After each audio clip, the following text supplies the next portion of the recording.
What's up, everybody? It's Matt Johnson. We're back with another episode of Real Estate Uncensored. This is the place where you get actionable ideas, insight, and inspiration to turn your real estate career into a life of freedom. We've got an awesome special guest with us today. We were laughing our butts off before we even started the live broadcast, so I know this is going to be a fun one. Coach Michael Hellickson is here, the founder of Club Wealth and clubwealth.com. So we're going to talk with him about how to dominate your market with farming and community blogging. Greg, despite what the live title might say, I like my verbiage better. Greg, the junior grandmaster, is in the co-pilot seat as always. Greg, what is up today? Man, I own my part of the show. I write the title, not you. You can control the back end. I control the front end. Huh. All right. No, but I'm super pumped, dude. Okay, so I'm so excited to have Michael on. I mean, honestly, guys, we've already had, with the three of us, I've already had our ab workout on the back end of this show, just laughing our butts off. So you guys are in for one hell of a ride on this thing. But you guys, in all seriousness, I mean, I have my personal coach. You know, obviously, Michael's going to make it rain with knowledge here today. And if you guys aren't getting coached in dead seriousness, go get a coach. Don't make it your spouse, because that shit's going to turn out bad. Honey, did you do your doors? Shut up. That's the door, not her. I would hope so.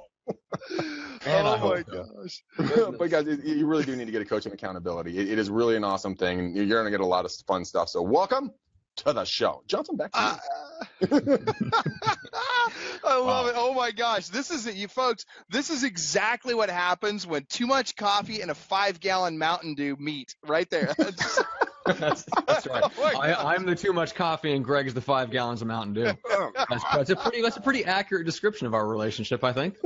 Oh my gosh, this is hilarious. I love it, man. I got to tell you, this is fun. I've been on so many webinars and podcasts this week. This has got to be the best one by far.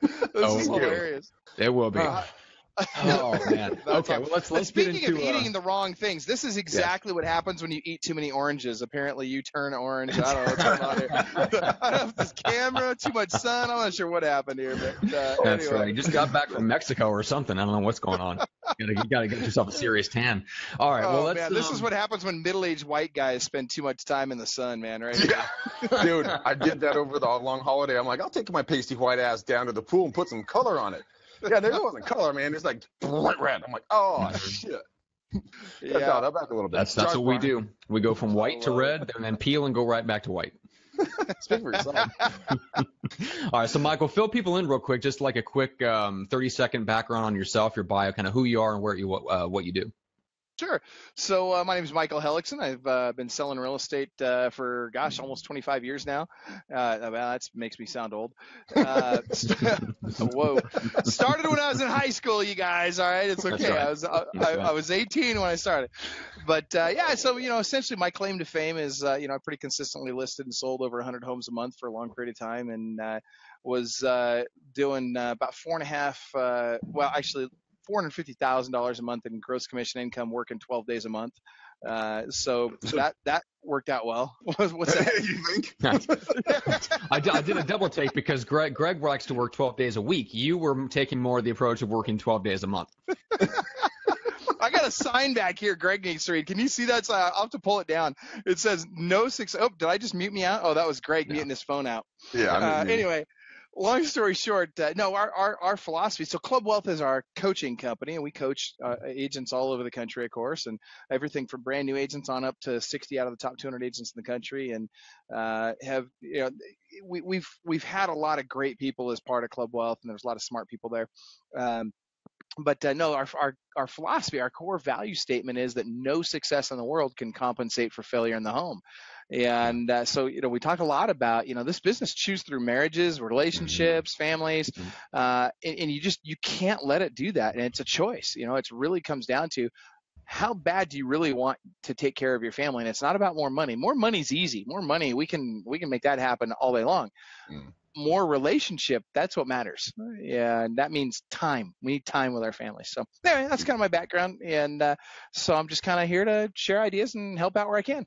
No, it's so true. I was actually talking to my dad, the Grand Master, this morning before he left on yet another trip, that jet setter.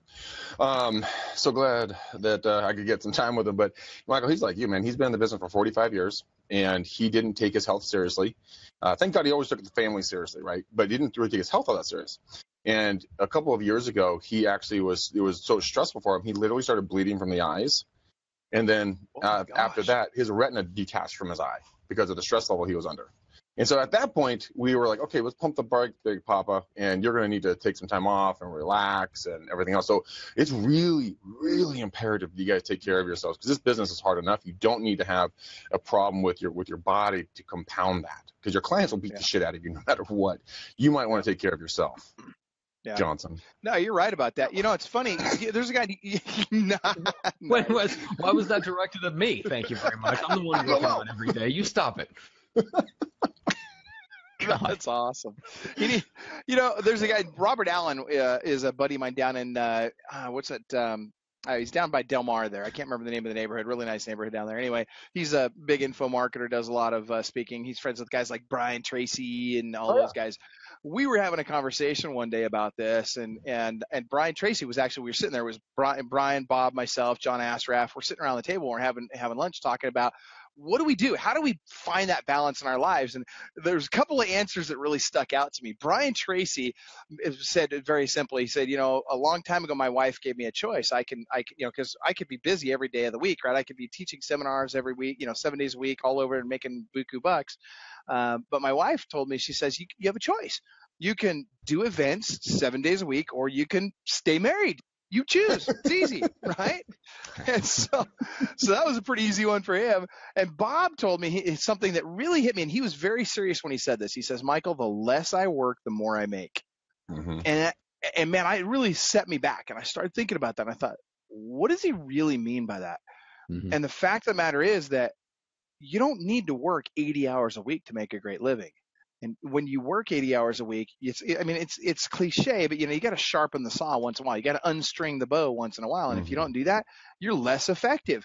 You're frustrated with everybody. You're not on your game like you need to be, and you're not efficient or effective. So I'm a huge fan, and take more time off. Oh, yeah, because you know what? If you want more business, Michael, you'll attest to this. Every time you go on vacation, you'll be like packing for the trip the night before, and ring, ring, ring. Hi, Michael? Yeah, Greg? Hey, man, we're ready to list our $10 million home. Awesome. Fuck. Okay, I'll be over. No problem. But you'll get more business every time you go on a trip. And I got the nose pinch. 10 minutes deep, I got the nose pinch. Yeah. Yes. You're in rare form today, and we've already talked. We already went through our 20 minutes of BS time earlier today, and somehow it's still extended into the show. That's awesome. Well, Michael, give us kind of create or paint that picture, I guess, of what success can look like. Like if somebody puts that level of work, let's step back and say they unstring the bow. They step back from just kind of being busy in the business, and they actually take the time to work on the business. And let's say they develop and they dominate a farm area and they dominate their social circle and stuff like that. What really is the holy grail? Like what's that perfect end goal that they can realistically achieve? Can they work 20 out of 30 days a month? Can they work 15 days out of the month? And what kind of incomes are you seeing from like some of the top coaching clients where they have that kind of schedule? Well, I'll tell you, it really depends on somebody's goals and desires and where they fit best in the grand scheme of things. I'll give you an example. Not everybody's going to be a team leader. Not everybody wants to be a buyer's agent. Not everybody wants to be a listing agent. So you got to figure out, what do you want to be and be the best at that? What were you born to do? And then be the best at that. So let's just take, for example, a buyer's agent.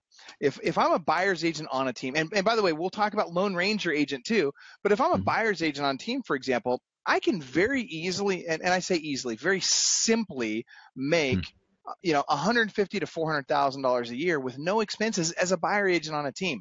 Now I got to be on the right team. I got to have the right environment. I got to have the right people around me. I got to have the right support, technology, leads, the whole 9 yards. But I can do it. I can absolutely accomplish that. And I can do it working a 40 to 50 hour week. I don't have to work 100 hours a week to make that work. Let's say I'm a listing agent on a team. Same thing. A listing agent on a team, I should be able to make anywhere from 250 to, I would say 500,000 a year in most markets is where a listing agent will cap out. Again, a listing agent, if I'm a listing agent on a team, I'm working 5 days a week. I'm not working Saturday and Sunday at all, ever. And I'm not working very many evenings either. Heck, when I was out listing houses, I was doing 50 to 75 listings a month, not counting REO, not counting anything the team was doing, just 50 to 75 houses a month myself, working 12 days a month.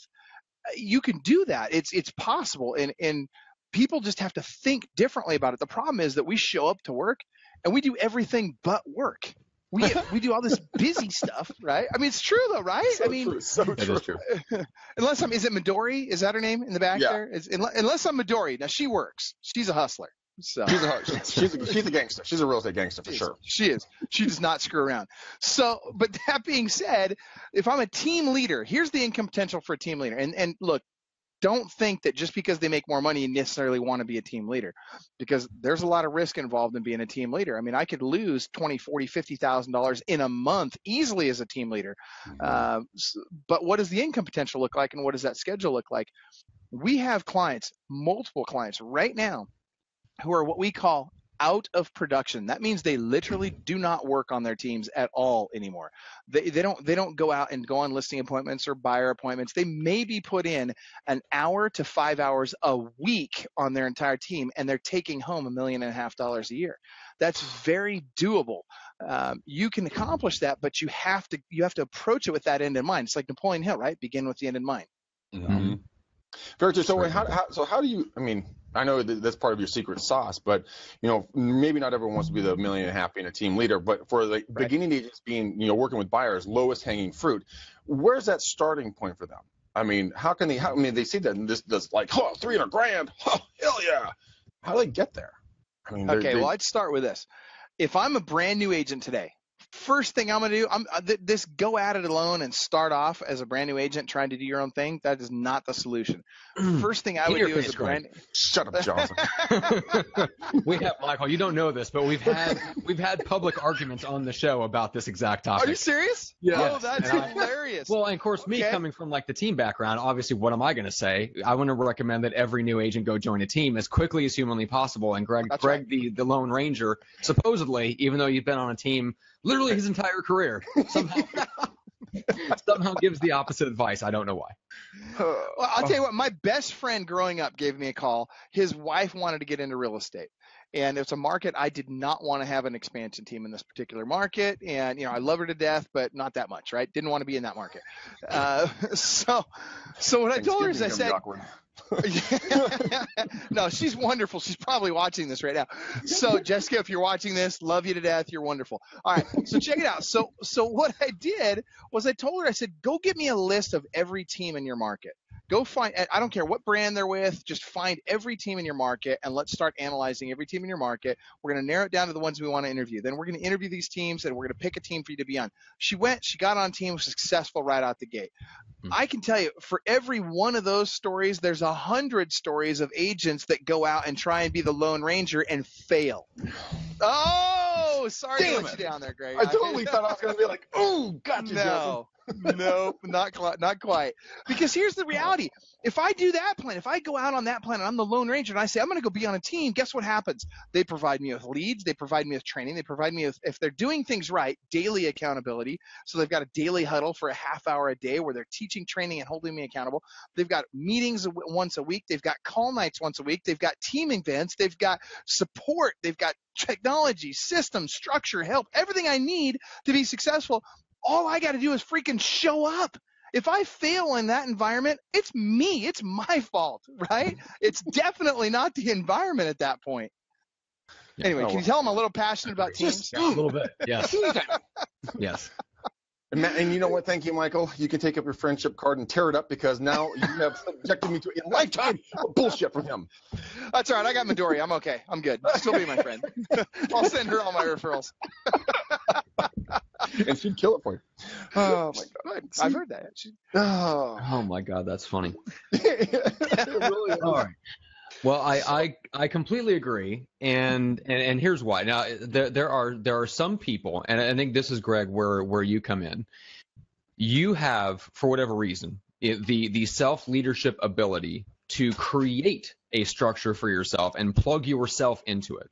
Now, for the rare people out there that fit that profile, it's not necessarily a personality profile. It's really about, it's your behavior, it's your decision making, it's where you're at in life and how big your why is and all that stuff, right? So if you're that person and you have the self-leadership ability to create your own structure that you then plug yourself into and hold yourself accountable, by all means, Like, go out on your own, build your own structure, make 100% of the profit, and good on you. Most people are not that. And if you come from a corporate job where they do not even allow you to do that, where you have come from being plugged into a structure, it will be very difficult for you to go out and create a structure that you then plug into for yourself. That's where most people find themselves. Right. And that's why I didn't want to necessarily go down that road of like team versus solo, but I think that is the difference. And it's really that skill set of self-leadership that determines who's going to be successful and who's not. And since most people haven't, it's a muscle that you have to build. It's not that you can't get there.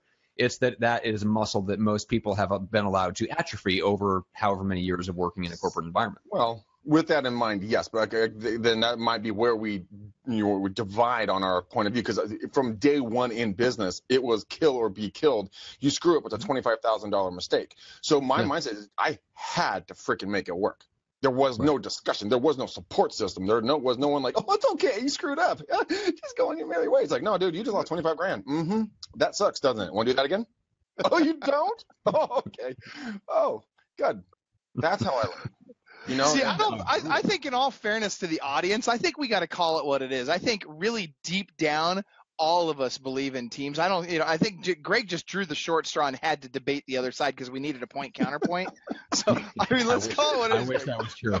You're being very kind to him right now, Michael. All right, well, let's talk about the whole taking 50 to 75 listings a month outside of REO, which I didn't know that part of it. Yeah. I figured a good chunk of that was REO. You're telling me that you were taking 50 to 75 listings, working 12 days a month. You're taking 4 to 6 listings every single working day, and that was not essentially leads that were handed to you by a bank. These are actual residential sellers. Yeah, that is insane. It didn't start that easy. But that's getting to that point. It took me to get to that level, to get to the 50 to 75 a month, probably took me 12 years. Actually, that's not true. It didn't take me quite that long. It probably took me 5 to 8 years to get. I think a 30, that 25 to 35 listings a month was probably that 5-year to 8-year mark. And then once I hit 8 years or somewhere thereabouts, I started hitting the bigger numbers. But here's how it happened, right? So it started out, I had to learn to do things the hard way, right? I was calling FSBOs expired, notices default, circle prospecting, cold calls, whatever I was doing. Mike Ferry was my first coach, back, 25 years ago when he was a young spry, 95 years old. That's terrible. I can't believe I just said that. I'm so sorry. Sorry, Mike. There's a hit squad out on you right now, Michael. There's men in black scaling down from a chopper over your house right now. What's really hilarious is he's actually following me on social media now. He's opted into all our stuff with his actual email. It's hilarious. Anyway. So he's going to watch this. Oh, he's probably, who knows? He's probably watching around. But Mike, it's okay. You should watch this. You'll learn some stuff. All right, so here we go. So, anyway, John, listen. And the hole gets bigger. Terrible. I know. It's horrible. Listen, Mike's a great guy. He taught me a lot of stuff. And if it wasn't for him, I wouldn't have learned to pick up the freaking phone, right? I mean, and let's call it what it is. For most of us back in that era, right, back in the dark ages, we learned how to pick up the phone because Mike taught us how. And you know what? That's awesome. We needed to learn how to do that. And you'll notice that a lot of the big producers today were his coaching clients way back when. And so here's the deal. I got good at doing those things, and I learned that I freaking hated them. Just hated them. I mean, every day I'm chasing business. Yeah, I know. Seriously, I'm just chasing business every single day, chasing. And I had more time than money, so I really didn't have a lot of choices. But as soon as I started getting some money, then I started realizing, okay, I want to move from chasing business to attracting business. And when I made that transition from chasing business to attracting business, I learned that I could write a check and get business to come in. I could market and I could get business to come in. I could learn to take care of my sphere of influence and provide a better customer experience and get business to come in. I could do all these other things. I studied for, I coached with Brian Buffini for a while, and don't get me wrong, if I had a great Irish accent, then, it might sound better when I say, oh, by the way, if you were buying or selling a home or had a friend or family member was, do you have a realtor to refer them to? That's a terrible impression, but you get the point, right? I mean, I learned that, and it helped me. And I learned that, okay, that's one more pillar to my business. But then I realized, okay, wait a minute, I got to stop with that script because I'm just pissing people off. They think it's all about me and not about them. But that being said, I started adding a pillar about every 3 to 4 months. I started adding one new lead source every 3 to 4 months. And I watched some of my competitors. And when times got tough, the competitors would stop paying for the best lead sources. So I would wait until I just wait. I'd get on all the waiting lists for all the best lead sources. And as soon as one of my competitors would stop buying that lead source, I would snatch it up right away. And I'd learn how to convert that lead source really, really, really well at a high level. And all of a sudden, before you know it, I'm going on 6 to 8, sometimes 10 or 12 appointments in a day. And yes, I literally, 12 appointments in a day was my record. Generally speaking, I was doing about 8, 9 appointments a day.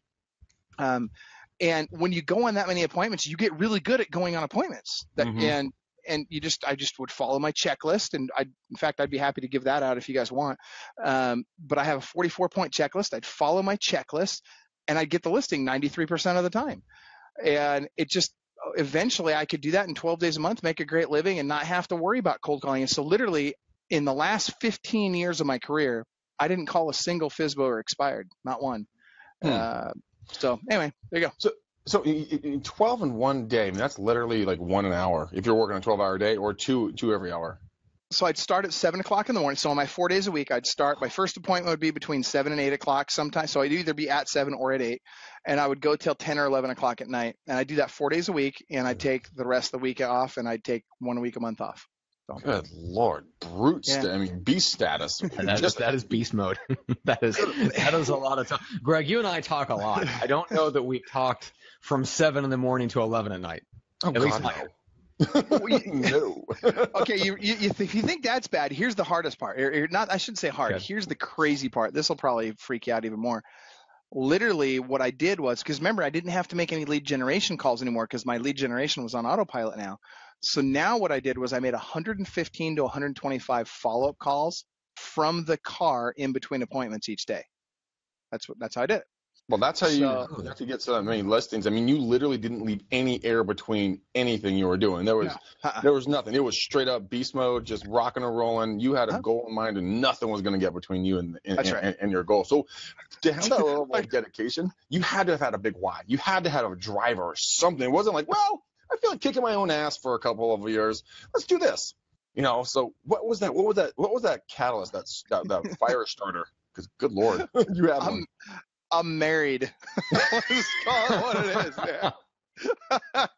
I'm married, bro. I mean, really? I mean, seriously. Have you seen health insurance rates recently? Yeah.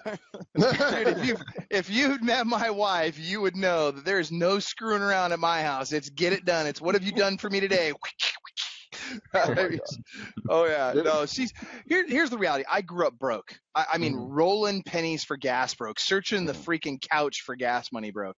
And I mean, when I was 12 years old, my parents got a divorce, and it was very traumatic for me. And one of the challenges was I was a really good little soccer player, right? That was like 3,000 pounds ago. But I got asked to play on this team that traveled all over the world. I was 12 years old. This was a 14 to 16-year-old team. They wanted me to play on this team that traveled all over the world, and they wanted me to start. And guess what? My parents couldn't afford the cleats, let alone the travel. So I didn't get to play. And that, let me tell you, that was a hard thing for me. And at that point in time, I made a decision that my kids were never going to have to choose between what they wanted to do and what they could afford to do. And that just became a driver for me in my life. And so that's why I got my real estate license when I was in high school. So yeah, it's totally true though. I mean, that kind of driver, I mean, we can joke around all damn day, but that kind of drive behind anything, it wasn't even a choice to do the work. It was getting done. These were your listings. These were your clients, and a story. You were going to do what it took. Well, and it's case in point. I mean, you probably know Verl Workman, right? Mm-hmm. So Verl's a buddy of mine. So he calls me up one day and he says, Michael, I want to come out and I want to go on listing appointments with you. So you were talking about how focused I ended up being. And look, let's call it what it is. Most of the people listening to this are not going to have that level of focus, and you don't have to. You don't have to be that laser focused to have great success in real estate. You just don't. That being said, he comes out, he spends 2 days with me. I set 14 listing appointments for 2 days. So he gets in the car at 7 o'clock in the morning. I pick him up from his hotel and I say, okay, Verl, you're going to sit in the back seat. You don't get to sit in the front seat. I said, what are you talking about? I said, no, you don't understand. Like, I'm at work. Like, you came, you wanted to shout at me. This is what it looks like. Okay. So you sit in the back seat. My stuff sits in the front seat because I got to have my week at a glance calendar planned out, printed out for 2 weeks. Yeah. My calls for the day and my sphere of influence was all printed out on my front seat so that when I'm driving down the road, and he'll tell you this day, he's like, dude, he was holding on for dear life. I don't drive like, a limo driver here. I'm more of like a Chinese taxi cab driver kind of guy. I mean, I don't know. So, it was bad. Yeah, it was bad. But I set a bunch of appointments while he was in the car. So, and then I told him, I said, here's the other thing. I said, you don't get to talk today. I said, at 10 o'clock when we're done with the day, we can have a debriefing and we'll talk about what happened during the day. And I said, if we're in a listing appointment and the seller looks at you, so when we walk in, first of all, you can say hi. That's the only word you get to say. Just hi, smile, and shut your mouth. Then when we walk in, I know this is terrible. I'm loving this. Sorry, Burl. This is awesome. I love you, Burl. I wish I could go back in time and just send Greg to hang out with you and just be sat in the back of the and told to sit down and shut up. Oh, I know. I said it nicer than that. I mean, but the point was, so anyway, so then I said, okay, look, now if the seller in the middle of the appointment looks at you as if to say, save me from this maniac, all you get to do is sit there and smile and nod your head, and that's it. You don't get to do anything else. I said, if the house is catching on fire, if you see flames coming from all rooms in the house, quietly walk outside, call the fire department, come in and watch me close them before the house burns to the ground. And that was it. And he did. He'll tell you the same thing. Call him up. He'll tell you the same story. So he did. We had every scenario you can imagine. Guy comes in, and we literally went 14 for 14 on those 14 appointments. Got every single one of those listings. But that's the level of focus. Because here's the thing I'm going to tell you. I'm not the guy that shows up at the office and stands around the water cooler and talks about how buyers are liars and sellers are worse. That's for those other guys. That's for the people that aren't going to be in this business in 5 years. That's not for me. So anyway, there you go. A little hardcore for some, but that's just fuck. No, that's not hardcore. That's how you get it done. That is pimp gangster status. But I mean, that's the kind of stuff though. If people always wonder, like, well, how come Michael's so successful? Because he went out and effing did it, you dipshit. He didn't take no for an exam or an excuse. Like, you walked in, you're walking out with a listing. Done. Oh, I love you right now. Even though you don't love teams as much as I do, you're awesome, Greg. Let me tell you why. Because I love these people that say, oh, I'm going to do a 2-step listing appointment. Here's a 2-step listing appointment. Step 1, you go on the appointment, you build rapport. Step 2, you go preview my listing. That's a 2-step listing appointment. I mean, seriously, who does that? Me. What? Are you serious? No way. Oh, that's funny. This is, oh my gosh. We were playing off each other quite well today because you're like, these fucking idiots that do 2-step. I'm going, excuse you. I resemble that comment. I had no idea. Seriously, I'm sorry, man. I didn't know. That's awesome. Oh, I know, but I loved how you said, step 1, go to listing appointment. Come back. Step 2, preview my listing. I'm like, ooh, I'm glad we don't work in the same market. I'll tell you, and you know what? I learned that from a guy in my market. I learned that from John Schlombusch. The guy's a freaking rock star, consistently 25, 35 listings a month. Why? Because he doesn't walk out without a freaking listing. I mean, there's no reason. If you're there, they need you. If you're, there's no other reason for you to be there. So if I'm there and I know they need somebody to sell their home, guess what? I'm not going to risk them getting in touch with some loser that's going to screw it up. I'm going to save them from that. I'm going to get it listed, take great care of them, get them what they want in the time they want with the least amount of hassle, and I'm going to get paid a boatload of money to do it. We definitely don't want them listed with Bob from Remax, Matt. No, definitely not freaking Bob. Yeah. All right. Well, we have a good question here. So Denise Judson asked, what kind of lead sources will bring leads to you without cold calling? So Michael, what were some of your lead sources back in the day? How about this? I'll give you. That sounded bad. It sounded like Mimi Asai. How about that? No. Anyway. I knew Greg would recognize that. All right, I'm speaking his language. I get it. Now I understand. I'm speaking his language. All right. Yeah. So, this is just so wrong. Best lead source for sellers on the planet, period, bar none. Absolutely the best listing lead source ever is leadslikecandy.com. Period. End of story. Now, I'm going to be transparent. That's my affiliate link into a company called ZBuyer. It gets you a discount on their service. I will tell you, very consistently, I was listing between 8 and 20 homes a month out of that one source. And I'll tell you that my best month, I listed 30 homes out of it. And we have clients all day long in markets all over the country right now who are listing 5 to 12 homes a month out of that one lead source. What makes it so much better? I mean, honestly, why does it stand out? And I'm not trying to be, I just don't know. What? No, it's totally okay. Look, we know you drew the short side. It's no big deal. So the reason it's so much better is because, number one, most agents screw it up. They don't know how to handle it, right? They're terrible at converting those leads. That's why they get bad reviews online all the time from weak agents. You want to find out who the weak agents are in your market? Go look at the bad reviews about those guys. Those are the weak agents. Seriously, it is what it is. So it's like Sunday morning reading. Oh, let's see what dipshits on Zillow today, honey. Oh, look at Bob over at Remax. 4 negative reviews. No weak Dude, I don't know who Bob at Remax is, but I'm feeling bad for him right now. He's an inside joke that we picked up one day. I'm like, fucking Bob at Remax. And Matt's like, yeah, Bob at Remax. And we don't know Bob at Remax. I'm sorry for you, Bob, but it's not you, buddy. It's not you, Bob. It's the other Bob. Nice. It's the other Bob. Well, check this out. So the other reason people screw this up or agents screw this up is because it's a lead source where they're looking for an investor to make an offer on their home. And most agents, one of two things get in the way. One, they either think that, well, I can't be an investor because I can't afford to get financing on a house. I don't qualify for financing on a house right now. So I can't tell them I'm going to buy it. Or they get into an ethical conflict because they say, well, I can't tell them I'm going to buy the house because if I tell them I'm going to buy the house, I'm lying because I'm really not going to buy the house. Let me ask you this, Greg. If I had a home that I was selling today and I was willing to sell it to you for 65 cents on the dollar, for no money down, and I would carry the contract with no qualifying, would you want to do that deal? Yep. I'll take it all day long. Right? And I'll take 2 more if you got them. Exactly. Now, let me ask you this. Do those deals exist out there? Yeah, of course they do. Yes, they do. And that's the thing that real estate agents don't realize. See, real estate agents get stuck in their tiny little bubble of thought. They get stuck in this is my reality. And what they don't realize is, no, you're creating these walls. You're capping yourself by thinking this way. And what you have to understand is there's tons of people out there that would love to just give you their house just so they can get out of the hassle of dealing with it. Maybe they're getting a divorce and they hate their spouse so much, they'll sell that thing for nothing. Maybe it's the wife, her husband cheated on her, and she's like, dude, screw that guy. He had the affair right here in the house. I'm going to sell it for 50 cents. Like, and his Corvette. I'll throw the Corvette in too. Right? I mean, seriously, like, you don't know what people's reality is.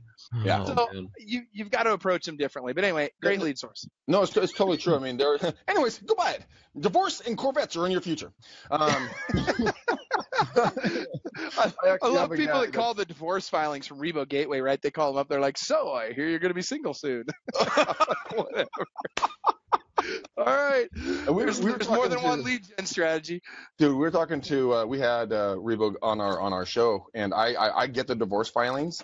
Yeah. Dude, so I'll share with you the single best way I've ever come across to get the divorcee or soon to be divorcee to talk to me. Dude, instead of going ring a ring, so you're gonna go through some deep shit. Want to talk? Need to chase lounge? No, I walk up to him, and I don't have one near me, but I take up. Well, this is just my dream book, but I'll bind like a RPR report real quick. I'll walk up to the house, and I'll just be like, hi. Let's say it's the wife that answers. I'll say, hi, my name is Greg McDaniel with the McDaniel Callahan Real Estate Team. Hey, someone requested a value on this home. Was that you? No, it's my dick of a husband. Oh my gosh. And this actually took place, by the way. This actually happened. And I'm like, okay. What happened? Okay, well, here's the report. She's like, yeah, we're getting a divorce. And I'm like, gotcha, bitch. Boom.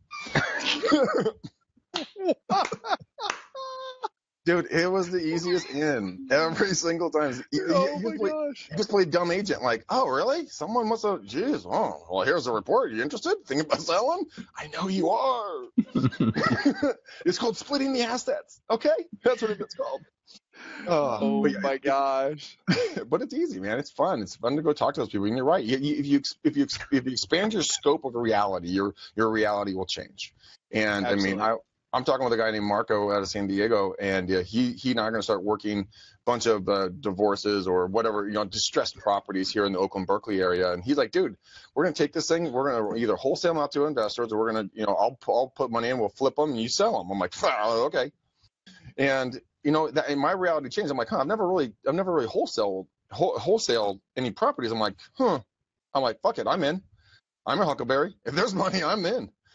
And but it's expanding your reality. Start thinking differently, guys. If you've done it this way, turn it on its head and go after it another way. I mean, like you were saying, Michael, no one wants to do cold calls. Matt and I did a product called Rockstar Prospecting, all cold calls and door knocks. Then we found out nobody liked that. Well, they did, but nobody likes doing the work. Well, just say they like watching you do it. They'll watch you do it all day long. Yeah. But I don't want to call. Mm-hmm. But then we got getting out business, and it's everything not door knocking and cold calling, and a much better response. Because people just need to expand their reality and just look at it differently. Just look at life differently. I mean, Michael, what was the first thing that you looked at differently in real estate? You're like, 90% of people are going this way. I'm going to go this way. How about this? Not the first thing, but the biggest thing that I looked at differently. Sure. Was in 2000. So I should say, in 1991, I did my. Or sorry, 1993, I did my first short sale. Somewhere thereabouts. Actually, that's not true. It was 95. It was 95. I did my first short sale. In 2005, I started realizing we are headed that direction again. Everybody thought I was crazy. Nobody even knew what a short sale was, right? Most agents out there, you tell them I'm doing short sales, they're short what? They had no idea what that meant. And I started going after them hot and heavy. By 2007, we all know the money shut off in June of 2007. So by early 2007, I was killing it on short sales, and then all of a sudden, the market crashed. And you think I got more short sale business then? Because every agent in the area knew that I was the short sale guy. I was negotiating short sales all over the country for folks.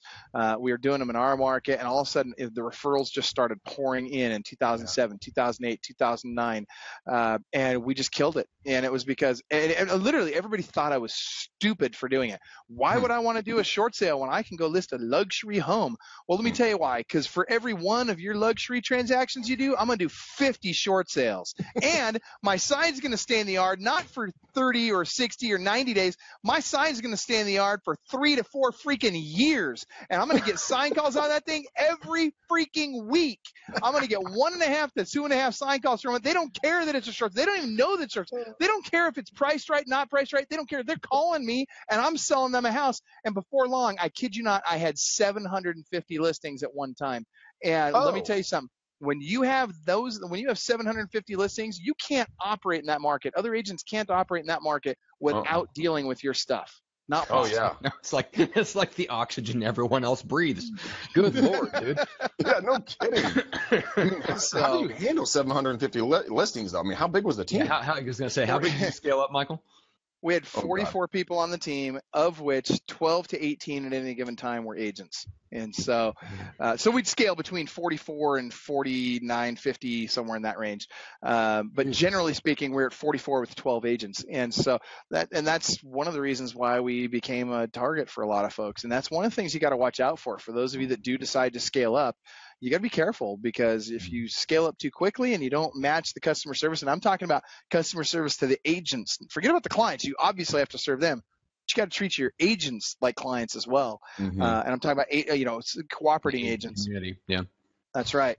And we made that. I'll tell you what, in 2008, I was a jerk to agents in my market. It was the biggest mistake of my life. I got sick of that phone call, is it still for sale? Well, what's it say in the multiple? Well, what's the price? Well, what's it say in the multiple? Well, how do I make an offer on it? Well, what's it say in the multiple? And this is agents calling us. It's like, are you freaking kidding me? Do you own an MLS login? Can you figure out how to log in and find this stuff out? I literally had 1.5 full-time positions on our team dedicated to nothing but stupid agent questions. Kid you not. It's like, what did you get your real estate license in a Cracker Jack box? I mean, seriously, I didn't know they were handing them out at Piggly Wiggly. So it was frustrating, right? But what I forgot was that I need these people. I love these people, and these people matter, and I have to treat them like that. And I didn't. And because I didn't, my team didn't. My team had this attitude toward everybody. And before long, we developed, rightfully so, a reputation for those guys are jerks. Why would you want to work with them? And we started getting complaints from agents where they would file, stupid complaints at the multiple, right? Like I had a lady one time, you were talking about divorce. Oh, God. Mr. and Mrs. Seller getting a divorce. Here's a good one. one. This is the Northwest multiple for you in Washington State. Mr. and Mrs. Seller getting a divorce. Mr. Seller says, screw her. Takes the doorknob off the house that has a key box attached to it, chucks it in the garbage, puts a new new doorknob on it. Doesn't tell her, doesn't tell me. The next day, an 80-year-old freaking Windermere agent. Yeah, I just called you guys out. Just kidding. I love you guys. All right. But this 80-year-old agent literally goes out to show the house. There's no key box on it. My listing says there's a key box. I'm in violation, right? But I have no way of knowing this. Guess how much the fine was? Oh God, how much? 10 grand? $15,000. Whoa. $15,000. Oh my gosh. Mamacita. But get this, the reason why is because everybody freaking hated me, and I don't blame them. I deserved to be hated in 2008. And let me tell you, it took me a couple of years. It took me till the mid-2009, actually, till we got our customer service up where it needed to be, and we were really caring for people. But by then, it was too late. Mm-hmm. By then, we had established this reputation where people just freaking hated us. So moral of the story is, everybody watching this, you need to take care of the agents in your market. Yeah, it's really true. I mean, for a while there, when I first got into the business, I did not like any other real estate agent at all. I mean, at all. You were a blood-sucking piranha, and you were coming after my business. I had a lack mindset, right? I was afraid of everyone. I wanted to huddle it in here and just fight everybody off. And then I treated people like that. Like I guarded. Right. Wouldn't protect it. I wouldn't share anything. And then I learned from my father, who had been in the business for 38 years or something, or 30 some odd years at that point. And the Greg, I'll never forget this. I was writing in all caps in our top producer system. This guy is an asshole! Explanation point. And my team members and my father would be like, no, Greg, delete. I'm like, why? He's a dick, Dad. 21-year-old punk, right? I was. And he's like, Greg, you're going to need that SOB someday. And that will never, ever, ever left my mind. I'm like, he's got a point here. I should probably listen. But then I started being the trainer for my company, and I was for 3 years. Then I started really understanding and realizing, dude, real estate agents aren't a threat. Dude, they are a blessing. They are such amazing human beings. And I've made so many amazingly good friendships with other real estate agents. Right. And then it becomes, once you start seeing what they're doing and how you can add just a little bit of value to their lives, then they grow exponentially. And then you ask them to pay it forward, and it can help the entire industry across the board just by being nice and not being fearful. I have agents sending me referrals, Michael, and sorry. But I mean, it's just because like you and I are just chopping it up right now, having a blast. Who knows? Maybe I'll have a lead. I'll be like, dude, I know exactly who the homeboy is I'm calling up. And same thing for down here. I mean, guys, everyone who's listening to this, don't be afraid of the agents that's sitting next to you in the cubicles. Don't be afraid of the agents that are the big dogs in the area. Go be friends with them. Treat them like human beings. They put their pants on one leg at a time. They have the same want, needs, and desires that you do. Go hang out with them, man. You're going to make lifelong friends and good business partners. That's absolutely right. I tell you, that was an epiphany for me back then was, that really everybody's just another squirrel trying to get a nut. It's true, right? So, I mean, some blinder than others, but yes. Maybe. Just saying. But Greg, I think you hit the nail on the head. By and large, I think most people in real estate are actually really good people. I really do. I think that the vast majority of real estate agents out there are just good people trying to get by in life, trying to make a living and have a good time while they're doing it, help some people along the way. I don't think that most even a lot of people like to point at the big producers. No, they're so rotten and they must be bad because they couldn't possibly have gotten there legally or ethically or whatever. Right. No, that's not true. Most of the big producers are some of the nicest people I've ever met in my life. Yeah. They just happen to be people that work really, really hard and they got smart at some point. And they figured some stuff out and they implemented it and they just kept doing it until it didn't work anymore. Mm-hmm. I always said this, and I still always say it every time I come up against a problem, a wall in business or something, and I'm like, gosh dang it, why isn't it easier? I'm like, no. Why am I not better? If I could just speak English, it'd be amazing. Why am I not better? And then I'm like, all right, let's go find the solution to the problem. Instead of just sitting there and bitching, well, you know what, he did this and they did that and blah, blah, blah, blah, blah, blah. To be like, okay, what did they do? Let's copy them. If it's working for them, it's probably going to work for me. If you can't afford it, put a different. If they're doing 40,000 mailers, go out there every Saturday and Sunday, take your kids, drop 40,000 freaking flyers. Meet some people, kids and puppies, guys. If you can go door knocking with kids and puppies, boom, you will beat a postcard hands down every time. Now you can take your 3 obese little wood denting babies out there, insulin sucking. I'll do that. They need some exercise. Those little heifers. Oh my God. Well, let's talk about getting back to the working really hard and being really focused part. But so you've got all these lead sources going, and you're making like follow-up calls and stuff like that in between appointments. So how did you stay organized and keep your lead sources straight and stuff like that, so you're making the right calls to the right people at the right time? People are going to think I'm absolutely freaking nuts when I say this, but I used a program, a CRM, that a lot of people on this call are going to be like, are you freaking kidding me? I hate that product. But it works, and it's cheap, and it's scalable. And I used it for 15 years with massive success. You ready for it? Yeah. Freaking top producer. Oh, yeah. I know that sounds crazy, but it's actually great, and is it cumbersome? Maybe. Is it too complex for most? Maybe. The agents hate it, but the administrative team members love it because it does everything they want, and they know where to find stuff. And just because you don't understand it, agents out there listening, doesn't mean it's not a great product. It just means you don't understand it. Now, don't get me wrong. There's lots of great products out there right now. You've got LionDesk, you've got Commissions Inc. We were a huge proponent of Commissions Inc. and YLOPO. I love YLOPO. There's all these great platforms out there now with technology that's light years ahead of what I was using back in the day. But I will tell you this.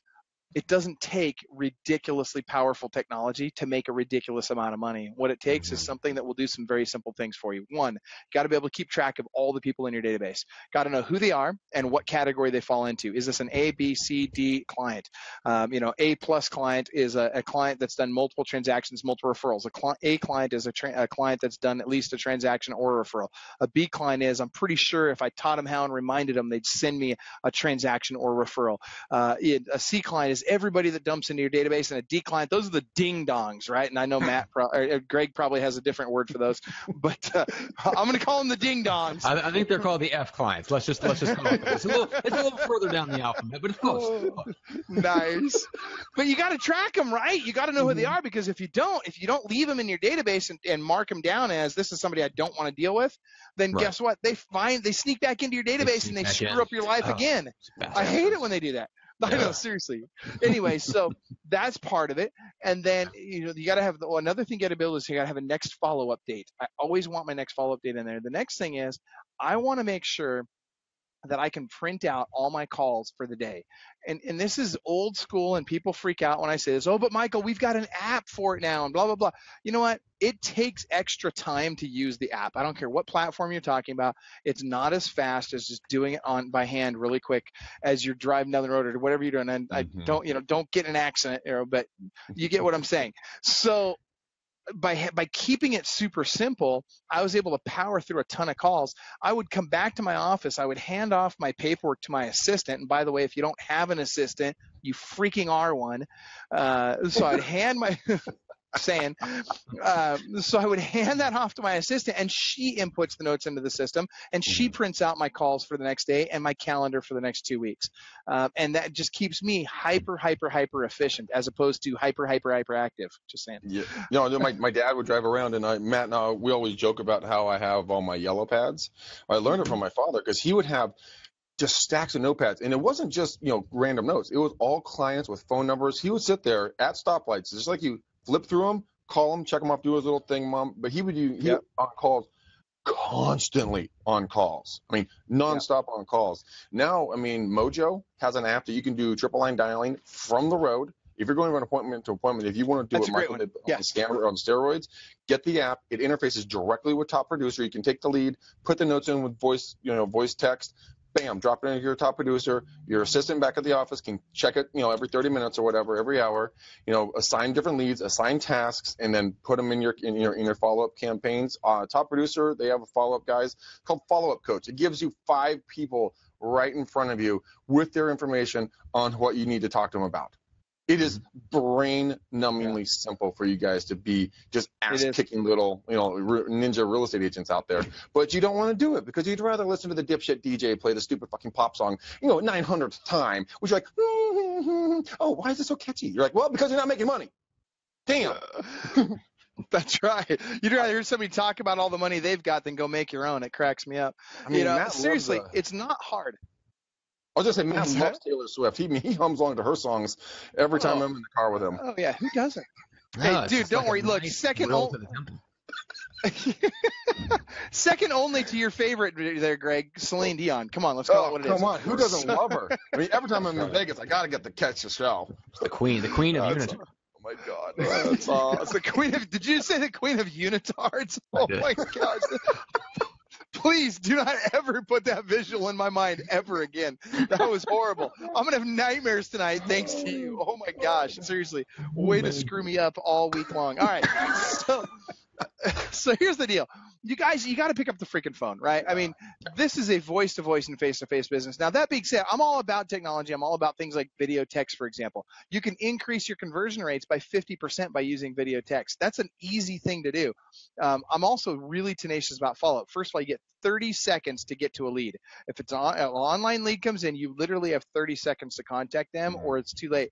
In the first 5 minutes, the average online lead will get 5 phone calls from agents in the first 5 minutes. What's interesting is if you're in there in the first 30 seconds and you keep them on the line for 5 minutes, guess what? Yeah, now everybody's going into voicemail, all right?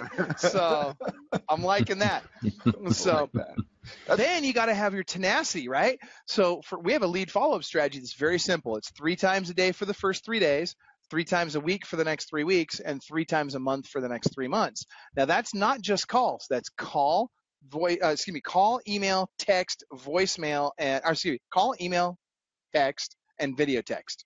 And you have to do all of them, every one of those. Then you got to make sure every single person you stalk them on social media. Get them into Facebook. Oh my gosh. Dude, that's Greg's favorite thing, man. He is the world included if you buy 2 packages of real estate stalking, I'll give you the second trench coat for free. You can buy now. Limited inventory. We should come out with a product like that. I would do that together with you. That'd be a fun product. Dude, we would laugh so hard. I don't know if they could understand this. I would totally do that. I would absolutely do that with you. I say we do it. Trench coats, dark glasses, the whole night. The little squiggly Secret Service thing, Oh my God, we're so doing this. We're gonna get together and we are so gonna film this. And Matt's gonna cringe the entire time, like, how am I associated with these 2 fools? Oh, dude, we're gonna be stalking him in his unitard. That's what we're gonna do. We're gonna make him do his part of the presentation in a mankini. That'll be terrible. Oh my God! I can't believe I just said it. I got a buddy that lost a bet. I kid you not. He wanted to prove to the world that he could get outside his comfort zone. So he literally goes on stage in front of 2,500 people in a mankini. Wow.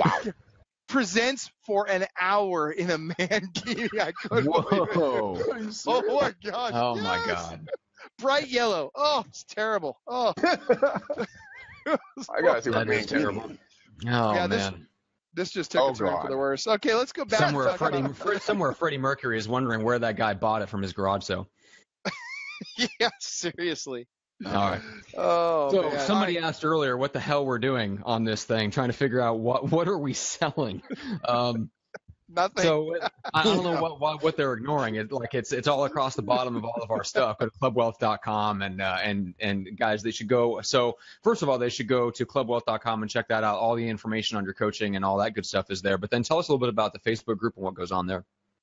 Well, first of all, on the website, it's not just about look, if you buy coaching, great. If you don't, great. It's not going to affect my lifestyle whether you buy coaching or not, right? So we don't pander for business. What we do is we give away a ton of free stuff on the website. You want to learn how to get 50 to 150 people out to your next open house? Go watch the hour-long free video and download the free 79-point checklist on exactly how to do that. It'll blow you away. I mean, seriously, it's everything you could do in your business. You'll be able to find it on one of our blog posts. The Facebook group is the Club Wealth Real Estate Agent Mastermind group on Facebook. We got about I think today we've got just over 14,000 members. It's a good group, growing. We're adding a lot of members all the time, and it's also free. In fact, can I put it in the chat here? Can I stick the link in there? I think so, yeah. Put the link in there. Oh, it doesn't like me. It won't let me put the link in there. So Matt will do it. I don't know. It just won't let me. It's telling me that, Michael, you don't have the clearance level to put a link in here at all. So apparently the mankini joke was a little over the top. I think I think Matt's got me on lockdown. Anyway, so long story short, the Facebook group's awesome. We don't let people post stupid stuff in there. So if you go in there and post an open house or a listing, we're just going to kick you out. We're not going to warn you. You're out. We're done. We don't have time for it. You go start posting stuff like, hey, dress in a trench coat and wear dark glasses and you'll get more business. Guess what? Not happening, right? We'll just boot you right out of the group. We'll delete your posts because we don't do stupid posts in there. Because the people that are in that group, they just don't have time for it, and it's mostly people that are pretty successful in the business. We got a lot of team leaders, a lot of team members. I'd say our average agent in that group is probably doing at least 3-4 times the average real estate agent in the marketplace. So, be careful what you post in there, but enjoy and learn lots. Mm-hmm. Very cool. Yeah, high level stuff, and it's totally true.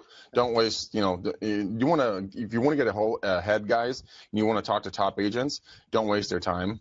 Don't ask dumbass questions. Go in there with a laundry list of questions to ask them. Be a intent about it. Come back to them. Michael, if I came to you and I said, Michael, I have 10 questions for you. You might think they're stupid, but if I say I'll do anything you tell me, you tell me the answers to them. I come back in 2 weeks. I say, Michael, this is my questions. These are my responses. What's next?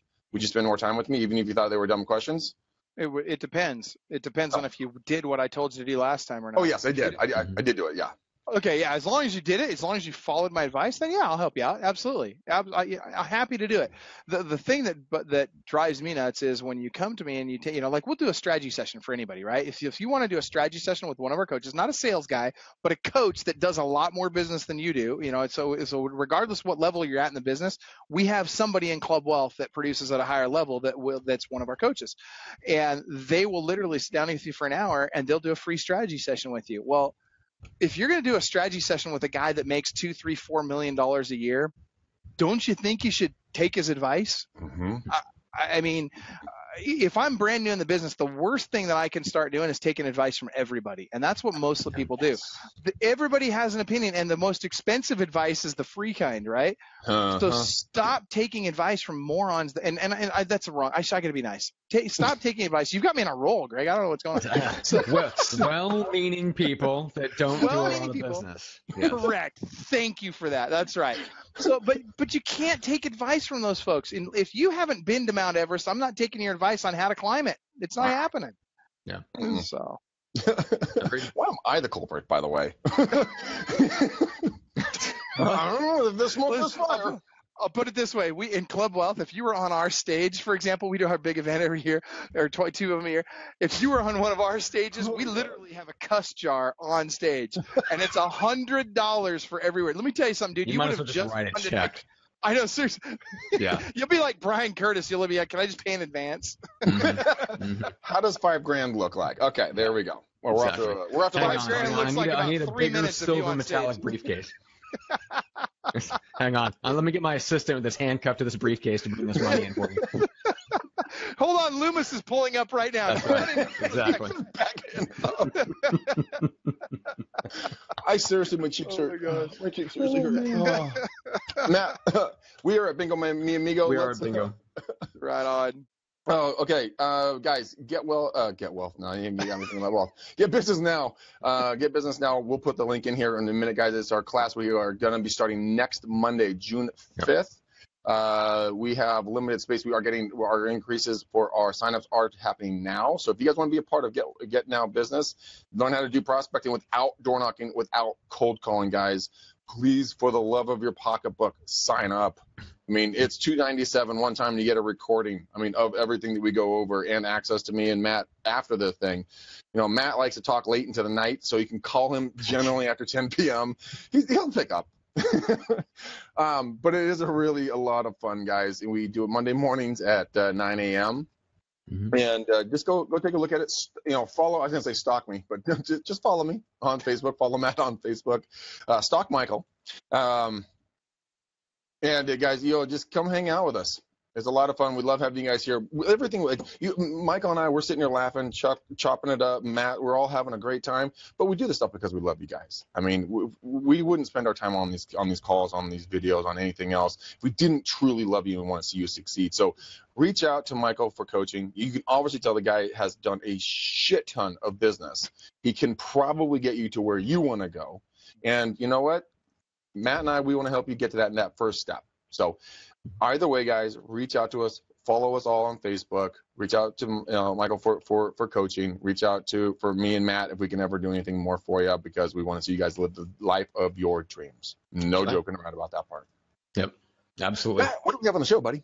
Oh, what do we have coming up? God, we've got James Coburn next week talking about evening rituals. We've got Tom Caffarella next Friday talking about how real estate agents, a little bit like Michael, you alluded to like Z-Buyer and stuff like that. That's a little bit about what Tom's going to share, is how to generate motivated seller leads, kind of from that investment angle or the cash buy angle, and how to go into a seller with that kind of in your hip pocket, essentially, as one of the tools, not only to generate the lead, but also to go into the appointment, and how to use that as one of the tools in your toolbox to advise them and essentially if they're, figure out if they're right for an investment deal or if they're right for taking the listing. So that is next Friday, guys. So we've got a full slate. We're taking some questions next Monday, so join us for that. And as always, we're back on Friday. We've got a couple of great guests that are sharing their story with us, so that's on Friday. All right, guys. Until then, peace out, ninjas. We gone.